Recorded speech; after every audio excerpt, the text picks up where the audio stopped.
এর আগের দিন আমরা দেখতে পাইনি ইউসুফ জুলেখার পর্ব, অনেক রাত হয়ে গিয়েছিল, এদিকে দেখো।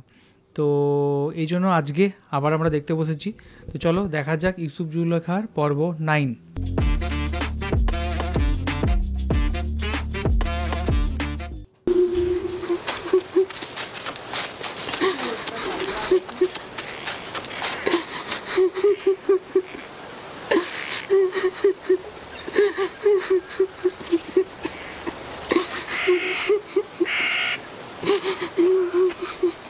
পালিয়ে আছিস এখানে, আমার হাত থেকে পালাবি?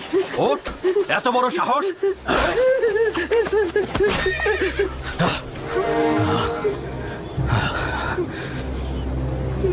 কি হলো আমার বুকের ভিতরটা? না জানি আমার ইউসুফ কোথায় আছে, কোন বিপদে আছে। শান্ত হন খোদার নবী। আমার ইউসুফ কোথায় আছে? কেমন আছে আমার ইউসুফ?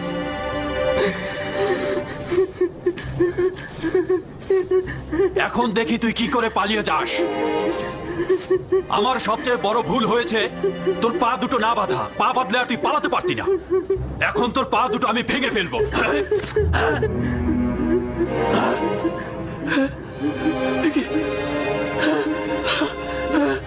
আমার হাত, আমার হাত!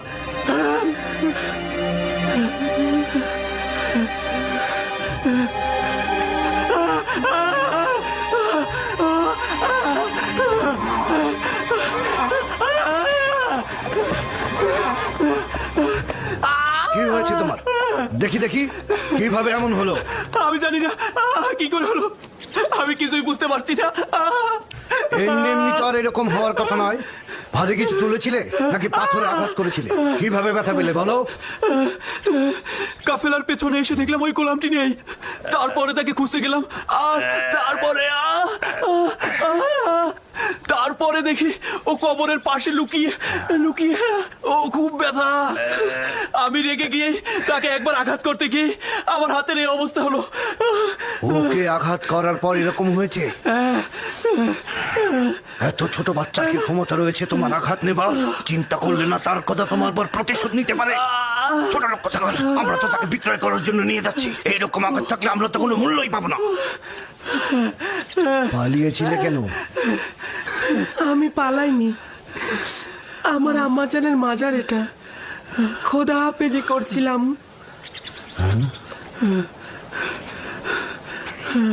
গোলামের নাম নিশানা নেই, কিন্তু জাঁকজমকপূর্ণ কবর দেখছি। গোলামের মায়ের কবর তো এরকম হতে পারে না। তুমি কে বলো তো?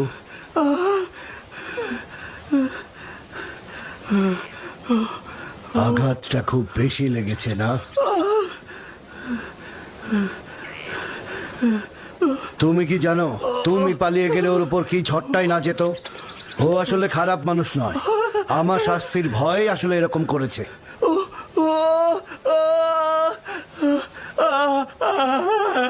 তাকে কি তুমি এখন ঘৃণা করছো? আমাকে ঘৃণা করতে শেখানো হয়নি। সাব্বাস পুত্র। যদি তাকে তুমি ক্ষমা করো তাহলে আমি তোমার বাঁধন খুলে দেব। আমাকে আর আঘাত করবে না তো?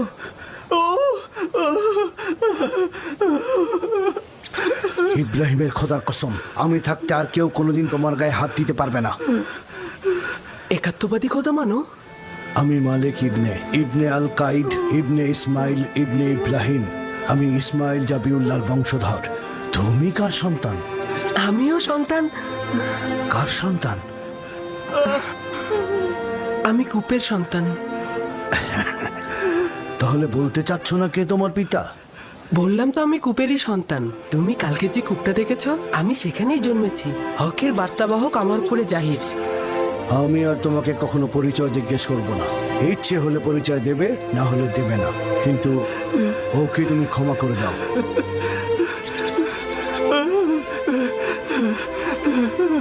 আমি অনেক আগেই তাকে ক্ষমা করে দিয়েছি। সাবাস পুত্র আমার। মায়ের কাছ থেকে বিদায় নাও, আমরা রওনা দেব।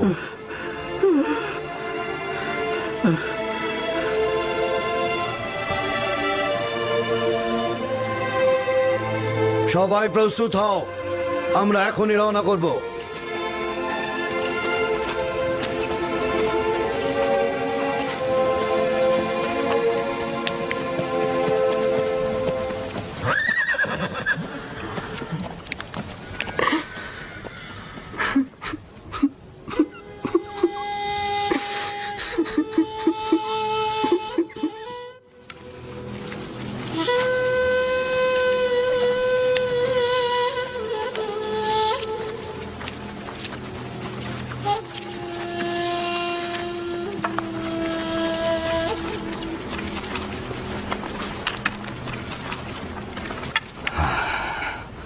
ইউসুফের কোনো খোঁজ পেয়েছো? তার মানে কি ও হারিয়ে গেছে? আপনারা কেন জখম হয়েছেন? এখন থেকে বনি ইসরায়েলেরা না কোনো বরকত কল্যাণ দেখবে, না তাদের জীবনে কোনো সুসংবাদ আসবে। ইউসুফকে যে নেকড়েরা হামলা করেনি তা আমি ভালো করে বুঝতে পারছি। তোমরা জানো ইউসুফ কোথায়।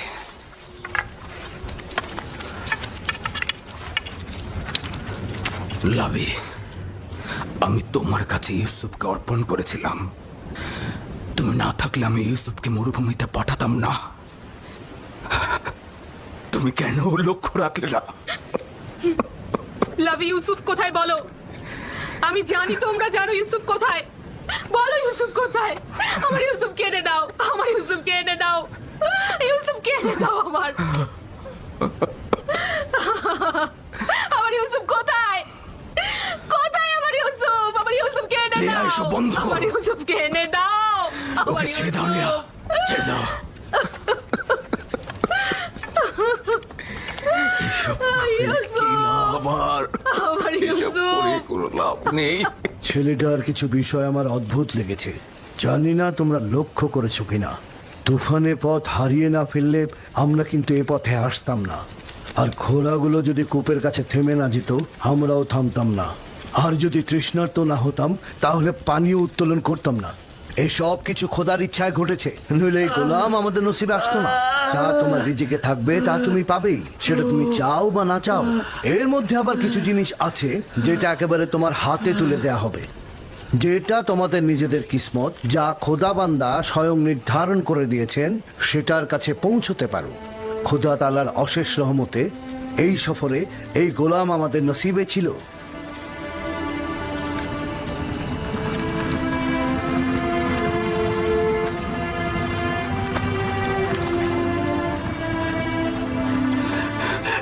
ইশতারে খোদা,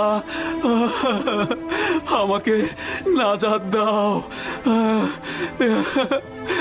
ইশতারে খোদা, আমাকে নাজাত দাও। ইশতারে খোদা, আমাকে নাজাত দাও। আমি আর পারছি না, নাজাত দাও।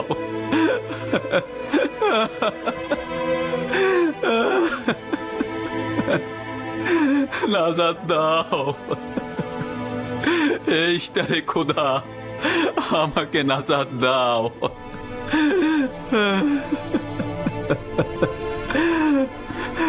মহান ইশতার, নাজাত দাও, আমাকে নাজাত দাও। এই ব্যথা আমাকে কতল করে দিচ্ছে।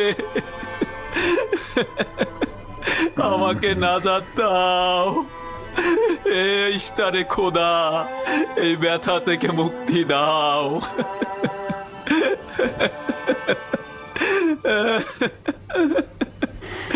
নাজাত দাও, নাজাত দাও।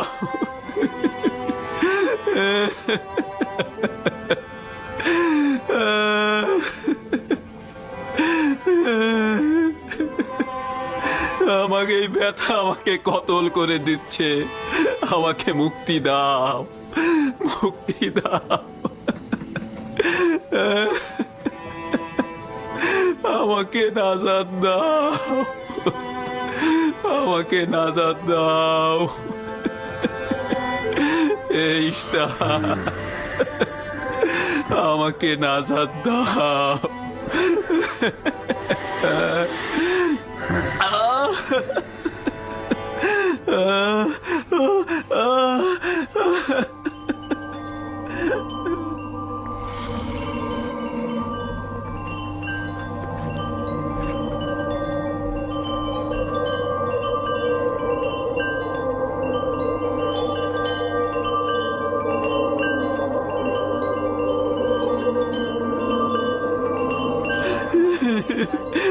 আমাকে মুক্তি দাও, এই ব্যথা থেকে মুক্তি দাও। এই ব্যথা আমাকে কতল করেছে, আমাকে নাজাত দাও।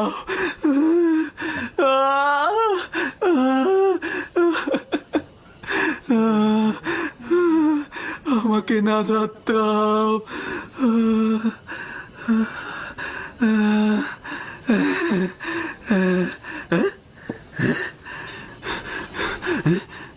তুমি কি করলে?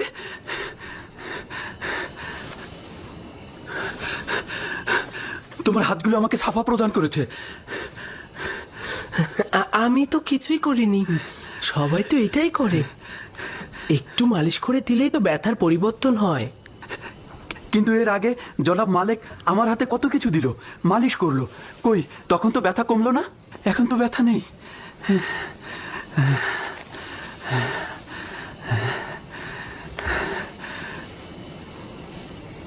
আসমানের দিকে তাকিয়েছিলে, তুমি কি তারকা পূজারী?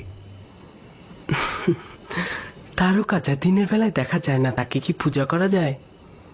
যদি তাই হয় তাহলে চন্দ্র আর সূর্যকে পূজা করো না, কেননা চন্দ্র দিনের বেলায় আর সূর্য রাতে অদৃশ্য হয়ে যায়। এই সব কিছু সৃষ্টির মূলেই আমার খোদা। তিনি অনন্তকালের খোদা, এক এবং অদ্বিতীয়। তুমি দেখছি ছোটকাল থেকেই আমাদের খোদার চেয়ে আরো উত্তম খোদা নির্বাচন করেছ। তোমার খোদা এমনই, যিনি তোমাকে ভালোবাসেন, আবার তোমার দোয়াও কবুল করে নেন। আর এটাও নাকি মাবুদ? কত কষ্ট সহ্য করলাম, এত আহাজারি করলাম, কিন্তু কিছুই করতে পারলো না। তুমি আমার ব্যথা লাঘব করেছো, আমি তোমার কাছে কৃতজ্ঞ। আমি তোমার কাছে কৃতজ্ঞতা জ্ঞাপন করছি। এই কয়েক ঘন্টায় ব্যথায় আমার জান যাবার উপক্রম হয়েছিল। আমি তোমাকে চর মারার জন্য তোমার কাছে ক্ষমা প্রার্থনা করছি। চরটি ভালো ছিল।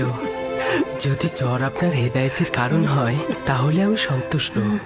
এই এলাকার অধিবাসী হিসেবে এখানকার সব পথ সম্পর্কে আমি অবগত।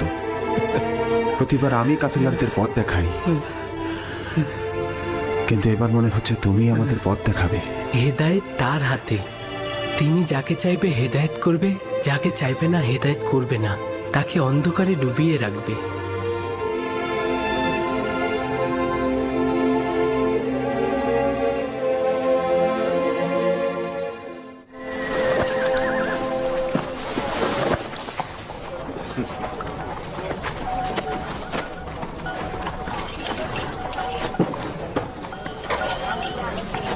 আমি জানি না এই ছেলেটি কে, কিন্তু গত রাতে ওকে দোয়া পড়ে কাশ্মীরকে সাফা দিতে দেখেছি।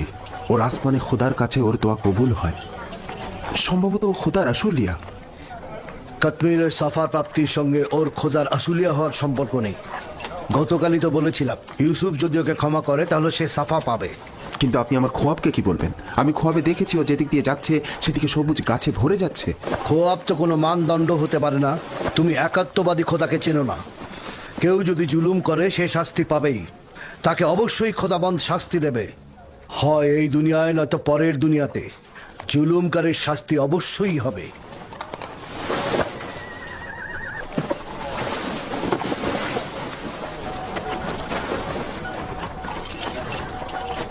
এই অঞ্চলটি সবুজ ও আনন্দময় ছিল, কিন্তু এবছর অনাবৃষ্টিতে আমাদের ফসলগুলো সব ঝুঁকির মুখে।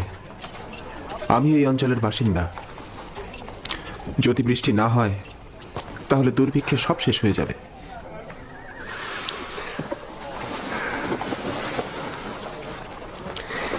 খোদাবান তার বান্দাদের উপরে রহম করবেন।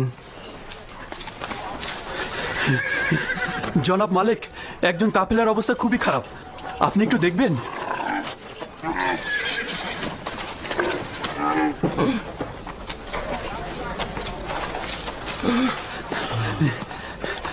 জনাব মালিক, উনি আগে থেকে বিমার ছিলেন, কিন্তু আজকে খুবই খারাপ অবস্থা। তার অবস্থা তো সত্যিই অনেক খারাপ।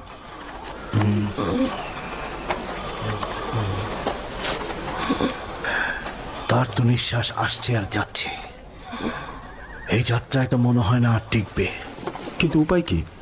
তাকে এভাবে ফেলে রেখে তো আমরা যেতে পারি না। গতিময় বিছানা তৈরি করো আর সেটা গাধার পিঠে বেঁধে দাও। গাধায় কাফেলাকে অনুসরণ করবে। আপনি ভালো হয়ে যাবেন বাঁচা মরা খোদার হাতে।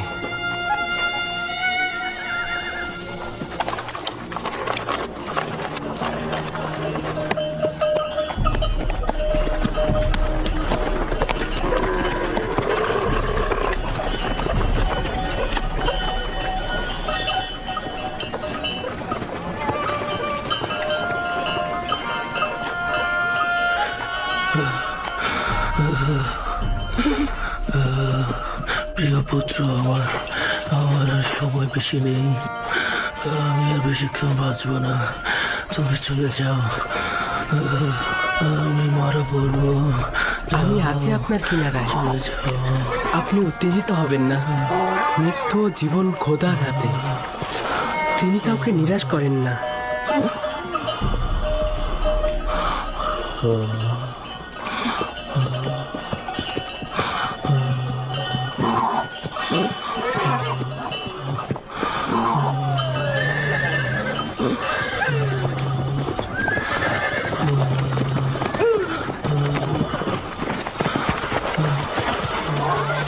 তুমি রোগীর সঙ্গে সঙ্গে কেন হাঁটছো?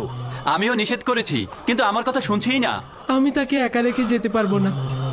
আপনি অনুমতি দিন, আমি তার সঙ্গে থাকবো। তার বিমারি কঠিন পর্যায়ে গিয়েছে। এখানে তো তোমার কিছু করার নেই। খোদাবান সাহায্যকারীদের ভালোবাসে। আপনি চিন্তিত হবেন না। লক্ষ্য রেখো ওর দিকে।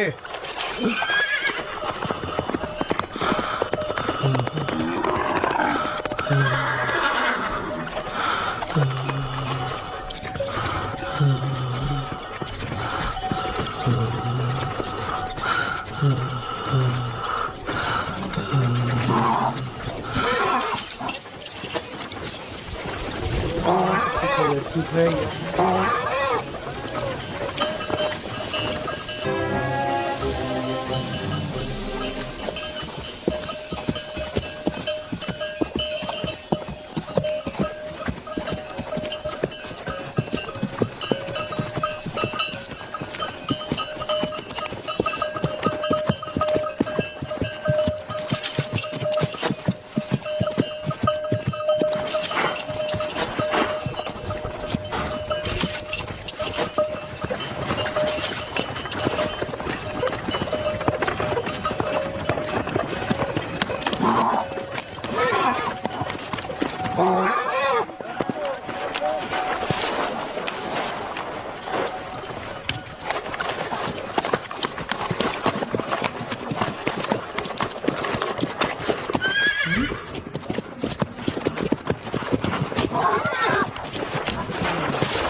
জনাব ফালেক, জনাব ফালেক, দাঁড়িয়ে গেছে দেখো।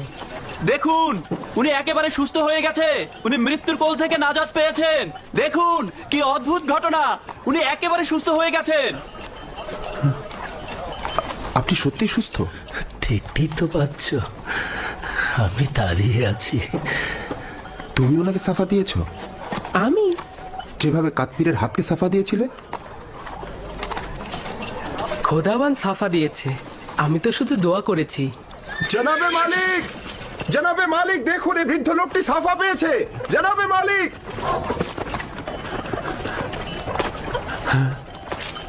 আচ্ছা, তুমি এই বিমার লোকটির সাথে থাকার জন্য কেন জোরাজুরি করছিলে? আমিও তোমার মতো পথ প্রদর্শক। ভালো প্রদর্শক সেই যে সুস্থভাবে কাফেলারদের মাকসাদে পৌঁছে দেয়।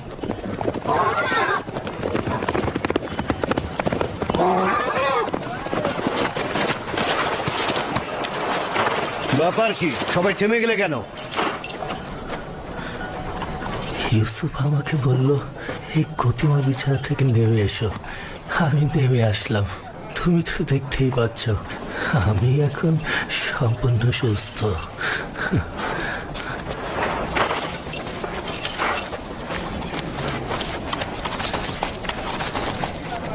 আরে আপনি তো সুস্থ হয়ে গেছেন। ইউসুফ আমার জীবন বাঁচিয়েছে, আমি ওর কাছেই ঋণী।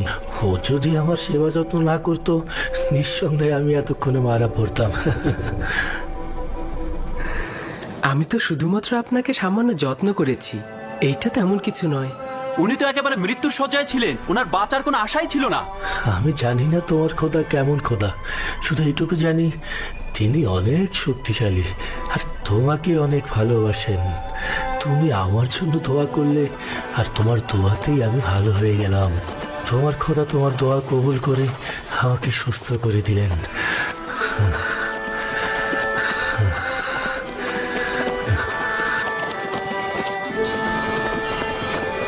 সবাই রওনা করো।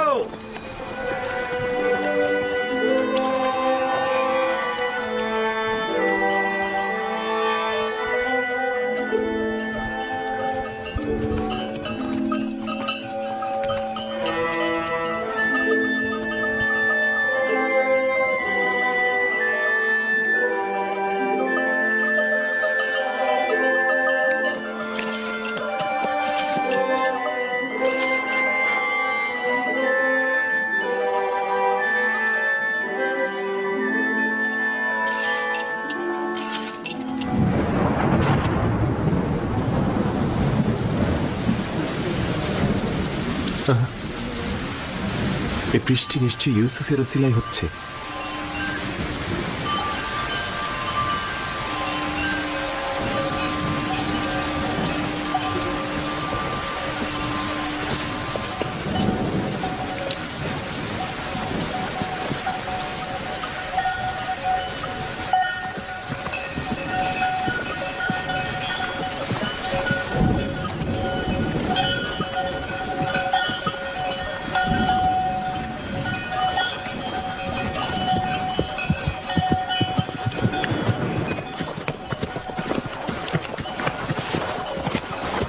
ওই সামনে মিশরের সীমানা, খুব বেশি সময় লাগবে না, অর্ধ দিনের মধ্যেই আমরা ওইখানে পৌঁছাবো। আগের দিনে এরকম হেঁটে হেঁটে এক জায়গায় থেকে আরেক জায়গায় যেতে। এখন পর্যন্ত যে আসলাম সীমান্ত রক্ষিত দেখিনি। কেনান, হেজাজ সহ এই সকল এলাকায় গোত্রভিত্তিক প্রশাসন ব্যবস্থা রয়েছে। এদের আয়তন এবং সীমানা সুনির্দিষ্ট নয়, কিন্তু মিশর প্রাচীন সভ্যতার অধিকারী এবং সুশৃঙ্খল সামরিক বাহিনীর অধিকারীও বটে। তবে সীমান্তের অধিকাংশ জায়গাতেই এদের প্রহরী রয়েছে। মিশরের ফেরাউন পৃথিবীর সর্বাপেক্ষা শক্তিশালী শাসক। খোদাবান, আমি নিজেকে তোমার উপরে অর্পণ করেছি। এখানে তুমি ছাড়া আমার আর কেউ নেই।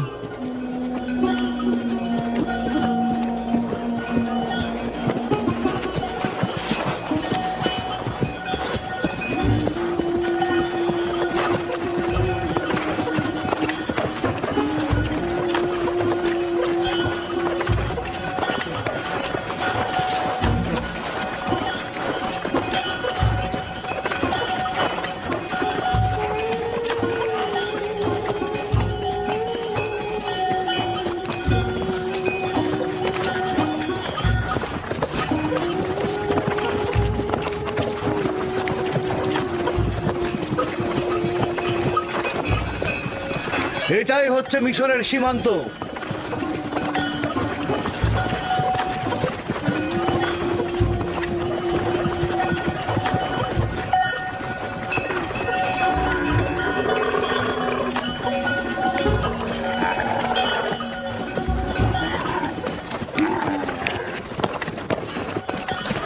জানি না কোথায় যাচ্ছি। এই অজানা গন্তব্যে খোদা তাআলা তুমি আমার সহায়।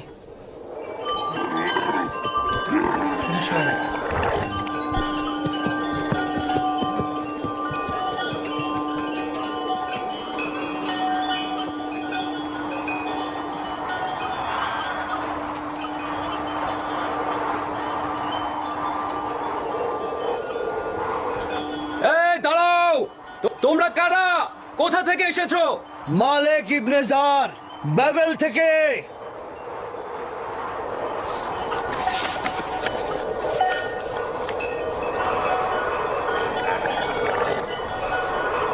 তোমরা যেতে পারো। চলো।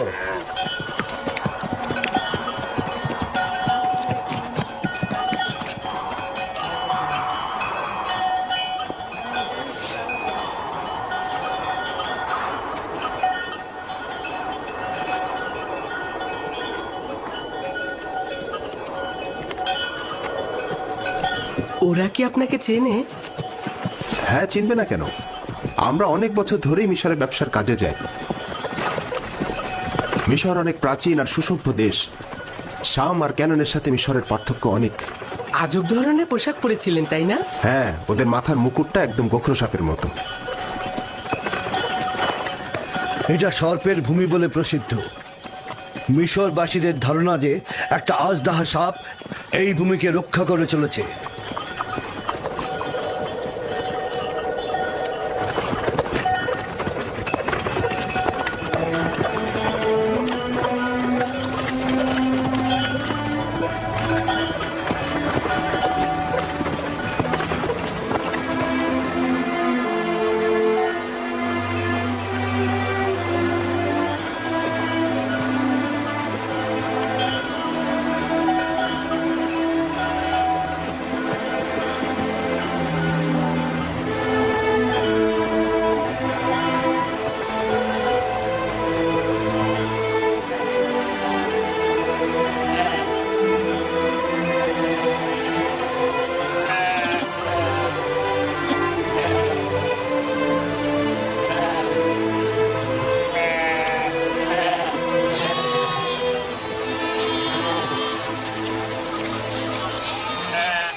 আমাদেরও গরু আর ভেড়া রয়েছে, তবে এই পরিমাণ নয়। এরা অনেক সম্পদশালী, না? এই যত সবুজ ফসলের জমি আর পশুর পাল দেখছো, সবকিছুর মালিক ওদের দেবতা আমুন। মানে আসলে মন্দিরই এগুলোর মালিক, বাকিটার মালিক ওদের রাজা আমুন হতে। এখানে জনগণের নিজের কোনো সম্পত্তি নেই। তার মানে মিশরের খোদার গরু আর ভেড়া রয়েছে? সবকিছু ওই খোদারই, কোনো আপত্তি নেই তো? প্রকৃত খোদা তিনি, যিনি সবকিছু সৃষ্টি করেন, কিন্তু নিজের জন্য নয়।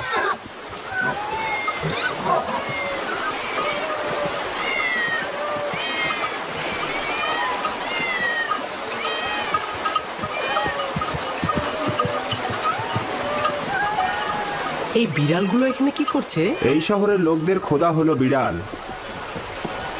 এটাই এই শহরের মন্দির, শহরের ঠিক মুখে। এই শহরের মানুষ বিড়াল খুব ভালোবাসে।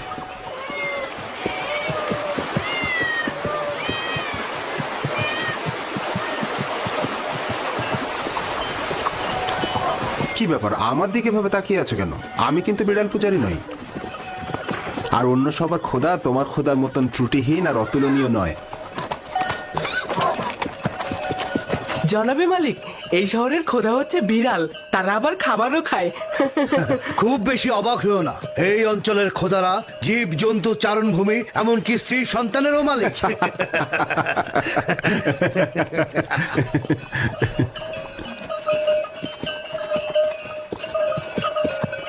তার মানে মিশরে একাত্মবাদী খোদার ইবাদত হয় না? এখানে এক খোদার ইবাদত অপরাধ। তুমি কখনো এক খোদার কথা কাউকে বলবে না, আর ভুলেও কখনো এদের খোদাকে তিরস্কার করবে না, তাহলে কিন্তু রক্ষা পাবে না।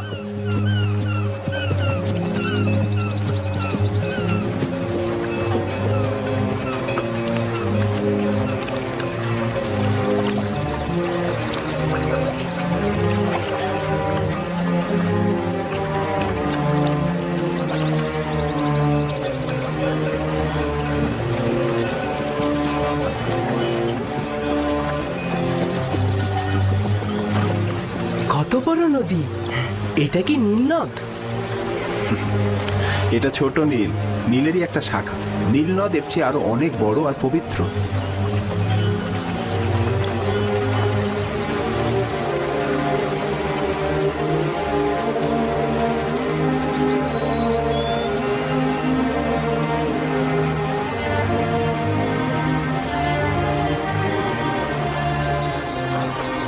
কেন পবিত্র? মিশরের লোকজন সবকিছুই নীল নদ থেকে পেয়েছে। নীল নদ না থাকলে মিশরও থাকতো না। তবে এখনো কেউ এই নীলের সূচনা স্থল দেখেনি। বলা হয় মিশরের খোদা এর উৎপত্তি স্থলটা জানেন। এই নদী দক্ষিণ দিক থেকে উত্তরে প্রবাহিত হয়েছে এবং ভূমধ্য সাগরে গিয়ে মিশেছে। আমরা এখন উত্তর থেকে দক্ষিণে প্রাচীন শহর টেবসের দিকে যাচ্ছি। টেবস আমন খোদা শহর।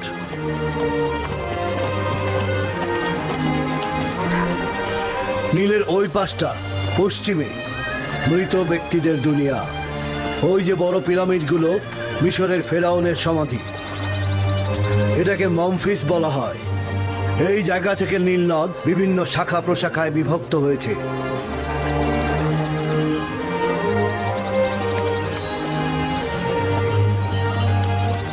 যদি ইউসুফকে মিশরের একজন সম্পদশালী ব্যক্তির কাছে বিক্রয় করি, তাহলে ইউসুফও যেমন প্রশান্তি ও নেয়ামত পাবে, তেমনি আমরাও অধিক লাভবান হব। আফসোস, যদি ইউসুফকে বিক্রি না করা লাগতো। সেটা সম্ভব নয়।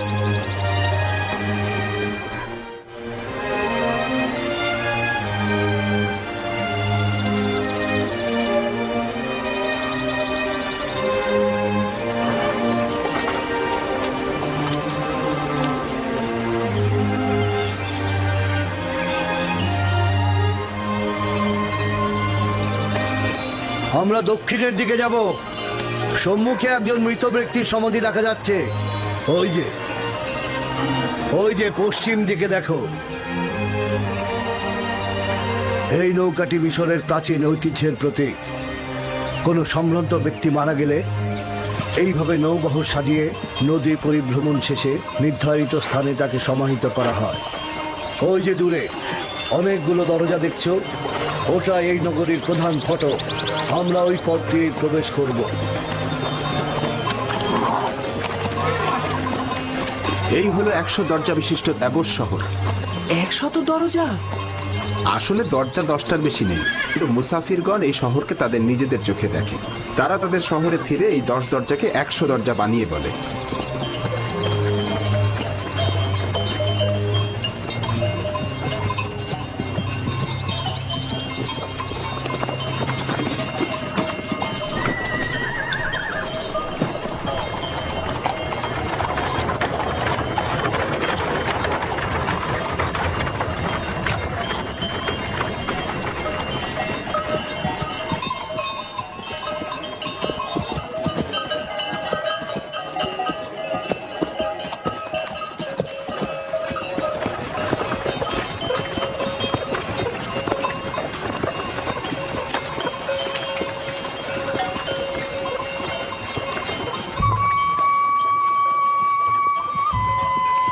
মালিক ইবনে জার, বাবেল থেকে। টেকো ডাউন হয়ে গেছে। তো লাস্টটুকু আমি দেখে নিই, কালকে টিভিকে বলে দেবো।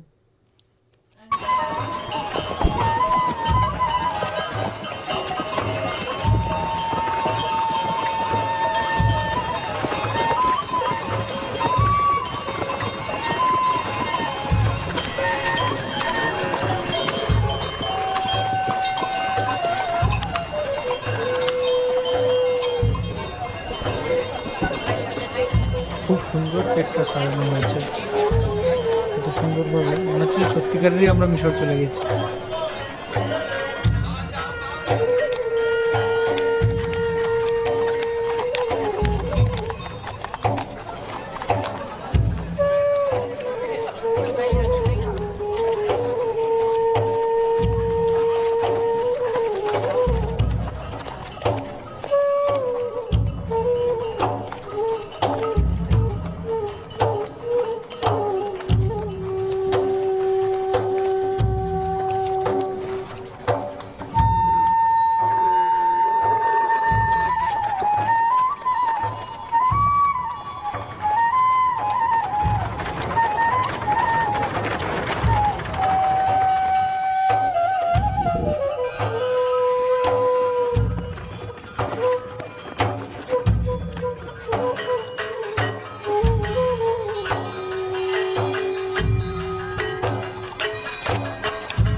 কি হয়েছে? কেন ঘুমাচ্ছেন না? আমার ভয় লাগছে তুমি পালিয়ে যাবে।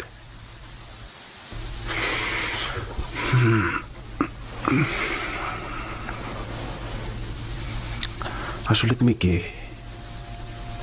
তুমি খুব সাধারণ কেউ না। আমি তো পূর্বেও এর উত্তর দিয়েছি। আমার খোদা তোমার খোদার থেকে দুর্বল আর অক্ষম। তোমার খোদার সম্পর্কে বলবে?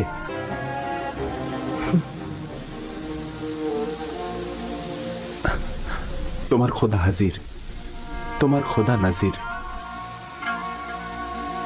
আমি সবখানে তার অনুগ্রহ দেখেছি।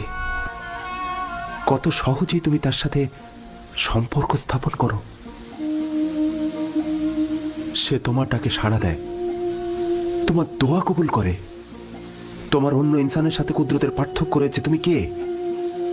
খোদা ভালো কাজে সাড়া দেয়, সহযোগিতা করে।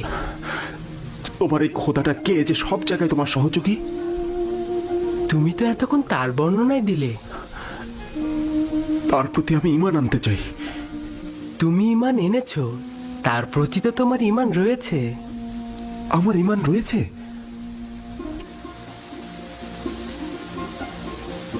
তুমি আমার খোদাকে সবখানে হাজির দেখেছো, তাকে সব কর্মে শক্তিশালী জানো।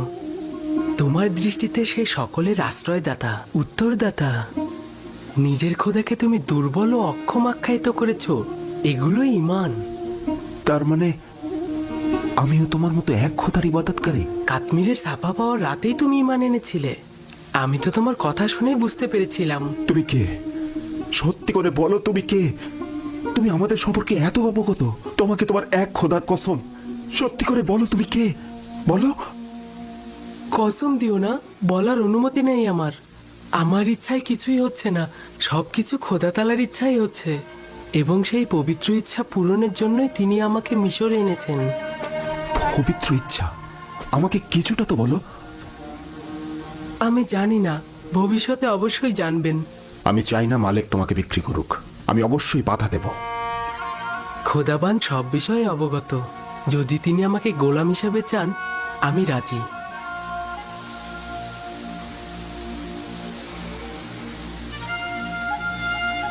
খোদাবান সকলকে ভালোবাসেন, সকলের দিকে লক্ষ্য রাখেন। এখনো বলবে না তোমার পিতার নাম? আপনাকে বলেছি তো, আমি কূপের সন্তান। যে কূপ থেকে তোমাকে বের করেছি? ঠিক আছে, বলো না। একদিন তো অবশ্যই জানতে পারবো।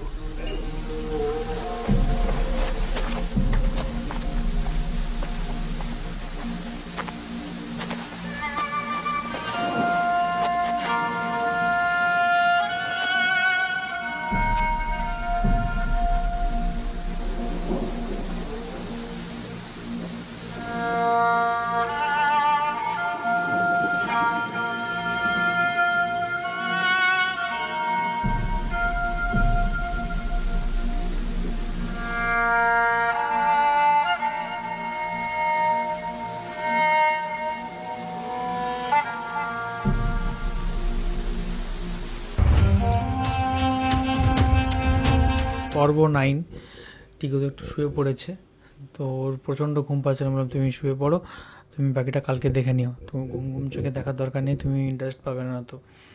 তো আজকে আমরা পর্ব 9টা দেখলাম। সত্যি খুব অসাধারণ, খুব ভালো লাগলো। আর যত দিন যাচ্ছে আরও ইন্টারেস্টিং হচ্ছে জিনিসটা। আজকে যে মিশরে এলো, মিশরে আসার পর যে ঘটনাগুলো ঘটবে এরপর আশা করি আরও ইন্টারেস্টিং ঘটবে। এখন অবধি খুব ভালো লাগলো। অ্যান্ড প্রতিটা পর্ব যত দেখছি, 8 নম্বরটা তো ভালো ছিল, 9 নম্বরটা আরও একটু ভালো, 10 নম্বরটা আই থিঙ্ক আরও একটু ভালো হবে। তো আরও বেশি ইন্টারেস্টিং হবে, আরও বেশি অন্যরকম হবে। তো থ্যাংক ইউ সো মাচ আমাদের ভিডিওটা রেকমেন্ড করার জন্য। তো আমাদেরও দেখছি, আমারও ভালো লাগছে। তো এপিসোডগুলো অনেকটা বড়, প্লাস অনেক লম্বা সিরিজ যেহেতু, তার জন্য একটু সময় তো লাগবে। অ্যান্ড আজকে এখন হচ্ছে, আগেও বলেছি যে কারণে আমাদের দেরি হচ্ছে, আমার দিদির একটু হাতে লেগে গেছে, তার জন্য আমার মা নেই বাড়িতে। তো টিকু একদম ভোর 5:30 থেকে উঠে পুরো এখন রাত 12টা, 12:30 পর্যন্ত পুরো জাগা।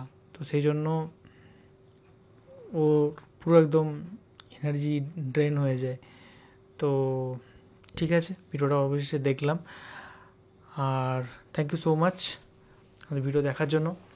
তো চলুন, টাটা, ভালো থাকবেন, সুস্থ থাকবেন, আর দেখতে থাকবেন আমাদের চ্যানেল। আর টিকু যদি কিছু বলে তাহলে সেটা সকালে এটা ভিডিওর মধ্যে অ্যাড করে দেবো।